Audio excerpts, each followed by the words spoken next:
देखिए 100 शताब्दी समारंभ महोत्सव मनाया जा रहा है, ठीक है। और यहाँ पे 25,000 कुंडीय सर्ववेद ज्ञान महायज्ञ होने वाला है, जो कि 17-18 दिसंबर को होने वाला है। इसकी पूरी जानकारी आपको इस वीडियो में मिलेगी। कैसे आप यहाँ आ सकते हैं, कैसे इस यज्ञ में सम्मिलित हो सकते हैं, इस यज्ञ के क्या क्या फ़ायदे हैं, आम इंसान सम्मिलित हो सकता है कि नहीं हो सकता है, सारी जानकारी इस वीडियो में हम आपको देंगे। और देख सकते हैं यहाँ पे ये चीज़ लिखा है, निःशुल्क आसान प्राणायाम ध्यान प्रतिष्ठा, ये सब चीज़ निःशुल्क यहाँ पे है। तो ये सारी जानकारी हम आपको देंगे। संपर्क सूत्र के लिए आपको कोई भी जानकारी चाहिए तो ये नंबर देख सकते हैं, यहाँ पे ये नंबर दिया हुआ है। राम राम दोस्तों, क्या हाल है सभी के। बनारसी आकाश के बनारसी चैनल में हार्दिक स्वागत है। तो बनारस में सबसे बड़ा मेडिटेशन सेंटर बन रहा है, पूरे विश्व भर का सबसे बड़ा मेडिटेशन सेंटर वो बनारस में बन रहा है। और हालांकि ये कम से कम 18-19 साल से बन रहा है और फाइनली अभी बन के तैयार हो गया है। इसकी ओपनिंग बताई जा रही है कि 18 दिसंबर को की जाएगी। तो उसमें बताया जा रहा है कि मोदी जी आएंगे और योगी जी आएंगे, लेकिन इसका कंफर्म अभी नहीं हुआ कि मोदी जी और योगी जी आएंगे, लेकिन 18 तक हो जाएगी ओपनिंग। और एक महायज्ञ का आयोजन भी किया गया है। मेरे पीछे देख सकते हैं स्वर्ण महामंदिर, ये पीछे देखिए कितना बड़ा ये मंदिर है। 20,000 लोग एक साथ इसमें बैठ सकेंगे, 20,000 लोग एक साथ बैठ के मेडिटेशन कर सकेंगे, इतना बड़ा ये है। तो बस वीडियो को पूरा देखिएगा और उसमें थोड़ी यज्ञ की जानकारी भी आपको देंगे, कैसे आप इसमें सम्मिलित हो सकते हैं और कैसे यहाँ पे कब से क्या चीज़ चालू होगा, सारी चीज़ें कर रहे हैं, बताएंगे इस वीडियो में, ठीक है। मिलते हैं वीडियो के। तो अभी हम लोग स्वर्ण महामंदिर में बैठे हैं और हमारे साथ भैया हैं। भैया क्या नाम पड़ेगा आपका? इंदु प्रकाश मिश्रा, डॉक्टर इंदु प्रकाश। तो भैया हम यहाँ के मीडिया प्रभारी हैं, उनसे सारी जानकारी हम लोग लेंगे मंदिर के बारे में और ये जो यज्ञ होने वाला है उसके बारे में जानकारी लेंगे कि 17 से 18 दिसंबर जो यज्ञ होने वाला है। फिर इसके बारे में थोड़ा कुछ बताइए लोगों को पता लगे कैसे इसमें आए, कैसे सम्मिलित हों इस यज्ञ में, इस यज्ञ के क्या क्या फ़ायदे हैं। देखिए, यज्ञ जो है हमारी भारतीय संस्कृति का प्राण तत्व है। हमारी भारतीय संस्कृति वेदों पर आधारित है और वेद ही हमारी भारतीय संस्कृति का मूल है। और वेद का अगर सार देखिए तो यज्ञ है, ठीक है। और यज्ञ कल्याण हेतुआ कहा गया, कल्याण का हेतु, कल्याण का साधन मनुष्य का यज्ञ है। भगवान कृष्ण ने गीता में अर्जुन को उपदेश देते हुए कहा कि सहयज्ञा प्रजा सृष्टा पुरोवाच प्रजापति अनेन प्रसिद्ध में सर्वोत्कृष्ट कामधुक। हे अर्जुन, जब संसार में प्राणियों की रचना हुई और प्राणियों की रचना के साथ जब मनुष्यों की रचना हुई तो मनुष्यों के साथ उस परमात्मा ने यज्ञ रूपी शुभ कर्म दिया कि प्राणी अपने मनोवांछित कामनाओं की पूर्ति के लिए यज्ञ करे और यज्ञ के द्वारा मनुष्य की मनोवांछित कामनाएं पूर्ण हो। उसी भावना को देखते हुए यज्ञ किया जा रहा है। और यहाँ जो 17-18 दिसंबर को कार्यक्रम है, विशेष करके वो विहंगम योग संस्थान के स्थापना का 100वां वर्ष है। प्रतिवर्ष हम लोग अगहन शुक्ल पंचमी षष्ठी को विहंगम योग संत समाज का वार्षिकोत्सव मनाते हैं जी। और जैसा कि आप लोग जानते हैं 98 जब वार्षिकोत्सव हम लोगों का हुआ था तो माननीय प्रधानमंत्री नरेंद्र मोदी जी भी आए थे उसी वार्षिकोत्सव में। और इस वर्ष हमारे संस्थान के स्थापना का 100वां वर्ष है, तो इसको हम लोग और विशेष ढंग से मनाना चाह रहे हैं, जिसको एक विशेष नाम दिया गया शताब्दी समारंभ महोत्सव। और शताब्दी समारंभ महोत्सव संस्थान का यह 100वां वर्ष है और इस अवसर पर विशेष इसको बनाया जाए, इसलिए हम लोग 25,000 कुंडी वैदिक महायज्ञ कर रहे हैं।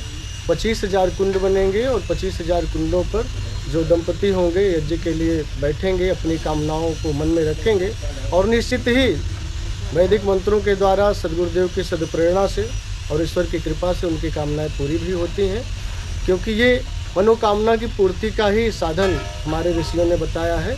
तो जो जिस शुभ भावना से, उत्तम भावना से यदि जुड़ करके यज्ञ करता है तो उसकी कामनाएं निश्चित पूर्ण होती हैं। साथ ही साथ यज्ञ जो है पर्यावरण के परिशोधन के लिए भी प्रमुख है, पर्यावरण को शुद्ध करने के लिए भी यज्ञ किया जाता है। और इससे पूर्व विहंगम योग संस्थान ने एक विशेष कीर्तिमान स्थापित किया है, 21,000 कुंडी यज्ञ करके 2017 में इसी महामंदिर परिसर में, जहाँ आप यज्ञ कुंड भी लगता हुआ देख रहे होंगे, वहीं पर उसी स्थान पर 21,000 कुंडी यज्ञ किया गया था। उस इतिहास को और थोड़ा बढ़ाते हुए हम लोग 25,000 कुंडी यज्ञ कर रहे हैं और इससे परस्पर प्रेम बढ़े, लोगों में परस्पर सद्भावना बढ़े, यही उद्देश्य लेकर के यह यज्ञ किया जा रहा है। साथ ही साथ विहंगम योग का जो हमारा 100वां वार्षिकोत्सव है उसको भव्यता से दिव्यता से मनाया जाए, इसी उद्देश्य को लेकर के यज्ञ किया जा रहा है। तो भैया ये बताइए, जैसे आम लोग इसमें सम्मिलित होना चाहें या कोई दंपत्ति अगर सम्मिलित होना चाहे तो कैसे सम्मिलित होंगे, क्या करना पड़ेगा, कुछ इसका? हाँ, देखिए, इसमें कार्यक्रम में सभी लोग भाग ले सकते हैं, चाहे वो इस संस्थान से जुड़े हों अथवा ना जुड़े हों, कोई ज़रूरी नहीं कि जो शिष्य हैं वही भाग लेंगे। पूरे देश विदेश के जो भी श्रद्धालु हैं, इच्छुक लोग हैं, यज्ञ में भाग लेना चाह रहे हैं, भाग ले सकते हैं। यज्ञ के लिए एक विशेष व्यवस्था बनाई गई है, क्योंकि यज्ञ के व्यवस्था में कुछ खर्च भी लगता है, तो उसके लिए निश्चित सेवा राशि कुछ है, उसको दे करके लोग यज्ञ में भाग ले सकते हैं यजमान के रूप में। और यदि वैसे भाग लेना चाहें दर्शक के रूप में, श्रद्धालु के रूप में भाग लें, दिन भर कोई कार्यक्रम में कोई भी शुल्क नहीं है, निःशुल्क भंडारा है। यहाँ रहने की भी व्यवस्था, आवासीय व्यवस्था भी बनाई जा रही है। आप देखेंगे पूरा परिसर में आवासीय व्यवस्था बनाई जा रही है। रहने के लिए भंडारा अनवरत 24 घंटा यहाँ निःशुल्क चलेगा, उसमें कोई शुल्क नहीं है। चिकित्सा की व्यवस्था रहेगी, जो भी व्यवस्थाएं मूलभूत हैं वो सारी व्यवस्थाएं संस्थान निःशुल्क देता है, उसमें कोई शुल्क नहीं है। यज्ञ वगैरह में थोड़ा सा विशेष खर्च पड़ता है, आप लोग जान ही रहे हैं, उसमें घृत डालना, उसमें सामग्री डालना है, तो एक निश्चित मिनिमम सेवा राशि लोग दे करके वो यज्ञ में यजमान के रूप में भाग ले सकते हैं। अन्यथा हर व्यक्ति श्रद्धालु भाव से आकर के यहाँ दोनों दिन भंडारे का लाभ लें। सुपूज्य संत श्री विज्ञान देव जी महाराज की दिव्य वाणी होती है, जो बिल्कुल ही आध्यात्मिक वाणी है, हमारे तन मन को की कलुषता को दूर करने वाली वाणी है।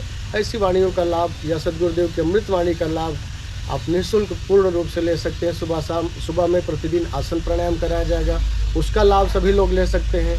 निःशुल्क चिकित्सा व्यवस्था है, शिविर यहाँ आयोजित होगा, दोनों दिन तक आ करके आयुर्वेदिक चिकित्सा आप करा सकते हैं। हमारे यहाँ वैद्य उपस्थित रहेंगे। अच्छा, आयुर्वेदिक सुविधा यहाँ पे आयुर्वेदिक चिकित्सा की सुविधा भी निःशुल्क है, परामर्श सभी चिकित्साओं के निःशुल्क है। प्राकृतिक चिकित्सा का भी केंद्र यहाँ लगेगा, बहुत सारे स्टॉल भी यहाँ लगेंगे। 17-18 तक ही कि उसके बाद भी विशेष करके 17-18 को जो वार्षिकोत्सव हम लोगों का है, 100वां वार्षिकोत्सव, वो मनाया जाएगा। उसके लिए भव्य तैयारी आपको देखने को मिल रही है। लेकिन जिस स्थान पर आप बैठते हैं, यह स्थान प्रतिदिन संचालित रहता है। यहाँ सेवा का कार्य प्रतिदिन सुबह जो है 8 बजे से सुबह 8 से और सायं 8 बजे तक यहाँ पर जो है नियमित लोग श्रद्धालु आते हैं, जो भी पर्यटक हैं आते हैं, उनको यहाँ प्रसाद दिया जाता है और फिर उनको जो भी जिज्ञासा उनके अंदर होती है, उनके जिज्ञासाओं का समाधान भी किया जाता है। साथ ही साथ जो इस साधना पद्धति से जुड़ना चाहते हैं, उनको इस साधना का क्रियात्मक ज्ञान भी बताया जाता है कि कैसे आप साधना करके अपने माइंड को पीसफुल रख सकते हैं, कैसे आप जीवन को एक सुचारू ढंग से चला सकते हैं, कैसे आप तनावग्रस्त जीवन से बच सकते हैं, कैसे आप बिल्कुल शांति में सचेत अवस्था में रह सकते हैं। वह ध्यान पद्धति यहाँ बिल्कुल निःशुल्क बताई जाती है। और जो हम लोगों का वार्षिकोत्सव हो रहा है, उसमें भी बिल्कुल निःशुल्क साधना पद्धति बताई जाएगी। हमारे साधना पद्धति का कोई भी शुल्क कहीं नहीं लिया जाता है। शुल्क है तो सिर्फ इतना है कि आप नियमित साधना करिए, सुबह शाम साधना करिए, यही गुरुदेव की दक्षिणा है। ठीक है। तो जैसा कि ये मेडिसिन सेंटर जैसे ये यहाँ पे चलता रहता हमेशा, बनारस में और कहीं भी है? नहीं, मुख्य रूप से तो बनारस में ही हम लोगों का प्रमुख केंद्र है। आप इलाहाबाद प्रयागराज में जाएंगे तो वहाँ झूसी में हम लोगों का एक बृहद केंद्र है, बड़ा सा आश्रम है, महर्षि सदाफल देव आश्रम के नाम पर वहाँ है। या बलिया में स्वामी जी का जो जन्म स्थान है, वृत्तिकूट गुफा के नाम से प्रचलित है। पूरे भारतवर्ष में लगभग 200 आश्रम हम लोगों के संचालित हैं और विशेष करके आश्रमों पर इस तरह की व्यवस्था है। लेकिन प्रत्येक जिले की अपनी एक इकाई है संत समाज की। संस्थान के द्वारा प्रत्येक जिले में, पूरे भारतवर्ष में एक इकाई है और जिले के एक संयोजक होते हैं। संयोजक के संरक्षण में जिले की इकाई कार्य करती है। वहाँ भी उपदेश की व्यवस्था रहती है। वहाँ भी प्रत्येक जिले में सत्संग संचालित होता है और लोग वहाँ जा करके साधना सीख सकते हैं। और सारी जगह ये फैसिलिटी आपको मिलेगी? पूरे भारत में प्रत्येक जिले में ये फैसिलिटी पूरे राज्यों में आपको मिल सकती है। जो भी जिस राज्य में साधना सीखना चाहते हैं, आश्रम का जो टोल फ्री नंबर है उस पर भी कॉल कर सकते हैं, या आश्रम की पत्रिका वगैरह में जो नंबर दिए जाते हैं हमारे कार्यालय के, उन पर भी फ़ोन करके आप जो है निःशुल्क व्यवस्था पूरे भारतवर्ष में कहीं भी ले सकते हैं साधना सीखने के लिए। और ये मंदिर जैसा कि कब तक इसकी ओपनिंग कब तक होनी है ये मंदिर की? साथ में अभी तो बन ही रहा है, लेकिन विचार है कि 1 साल अगले वर्ष तक पूरा कर लिया जाए। कोशिश था कि इसी वर्ष पूरा हो जाए, लेकिन बहुत कार्य बढ़ता जा रहा है और अच्छे से अच्छा बनाया जाए। तो जब अच्छा बनाया जाएगा तो थोड़ा समय चाहिए, एक ही बार में, इसीलिए जो है समय लिया जा रहा है। और इस वर्ष जो विहंगम योग के प्रणेता महर्षि सदाफल देव जी महाराज, जिन्होंने स्वरवेद को लिखा है, उनकी इस परिसर में 135 फीट की मूर्ति स्थापित होगी। उस मूर्ति की स्थापना के लिए जो है उसका शिलान्यास भी इस 100वें वार्षिकोत्सव में किया जाएगा। वो विशेष रूप से होगा। वहाँ मंदिर का उद्घाटन पूर्ण रूप से नहीं होगा, लेकिन मूर्ति के स्थापना दिवस के लिए, स्थापना के लिए जो मूर्ति शिलान्यास है वो कार्य यहाँ किया जाएगा। ठीक है। और सुनने में आ रहा है कि यहाँ पे हम लोग के यहाँ के श्री प्रधानमंत्री जी भी आ रहे हैं, ऐसा कुछ देखिए, भी है क्या? प्रधानमंत्री महोदय जी ने पिछले कार्यक्रम में 98वां वार्षिकोत्सव जो हम लोगों का हुआ था 2021 में, 2 साल उसमें उन्होंने स्वयं ही कहा था कि हम इस कार्यक्रम में का जब उद्घाटन होगा उसमें हम जरूर आएंगे, और 23 में संभावना थी कि आएंगे, उनको निमंत्रण भी दिया गया है, लेकिन अभी वहाँ से कोई आधिकारिक जो है सूचना नहीं प्राप्त हुई है, इसलिए नहीं कह सकते हैं कि आ सकते हैं या नहीं। आने की संभावना भी हो सकती है, यदि उनके पास समय रहा तो निश्चित ही आएंगे। उनको निमंत्रण दिया जा चुका है, जो भी उच्च अधिकारी हैं, जो भी राजनेता हैं भारत के, उनको भी दिया गया है, जो प्रबुद्ध हैं, जो विशिष्ट राजनीतिक पार्टियों से जुड़े हैं, क्योंकि ये सबकी संस्था है, किसी एक पार्टी की नहीं है। सभी पार्टी के लोग यहाँ आते हैं, सभी धर्म के, सभी संप्रदाय के लोग आते हैं। तो माननीय प्रधानमंत्री महोदय जी का भी विशेष सहयोग सर्ववेद महामंदिर को रहा है, तो उनको निमंत्रण तो दिया ही गया है। अब उधर से यदि आधिकारिक कोई पुष्टि आ जाती है तो निश्चित तौर पर हम कह सकते हैं कि वो इसमें शामिल होंगे। अभी निमंत्रण दिया गया है, पूर्ण रूप से कंफर्मेशन नहीं प्राप्त हुआ है। ठीक है भैया, बहुत बहुत धन्यवाद जुड़ने के लिए। तो जैसा कि हम लोग वीडियो में आपको बताया कि यज्ञ होने वाला है, और उसका देखिए ये रहने का ठहरने का पूरा जगह यहाँ पे है। इतना बहुत बड़े में ये है, कैसे दिखाया आप देख सकते हैं, पूरा ये तैयारी भी चल रहा है और काफ़ी बड़े जगह में है। तो ये देखिए, ये पूरा तैयारी चल रहा है अभी, हालांकि अभी लगभग कुछ नहीं तो 20 दिन अभी हैं, 20 दिन शेष हैं। और जहाँ भी देखेंगे ना, वहाँ आपको दूर दूर तक देखिए नज़र, जहाँ पर जा रहा है वहाँ देखिए आपको दिखेगा 25,000 कुंडी महायज्ञ, समझ रहे हैं।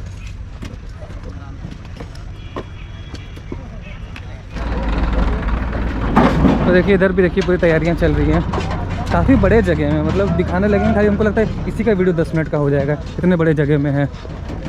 यहाँ रहने वहने का भी सुविधा पूरा दिया जाएगा आपको।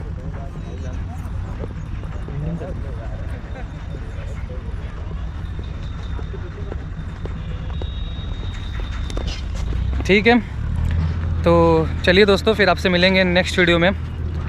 तब तक के लिए जय सिया राम, और अपडेट के लिए बनारसी आकाश को फॉलो कर लीजिए, सब्सक्राइब कर दीजिए।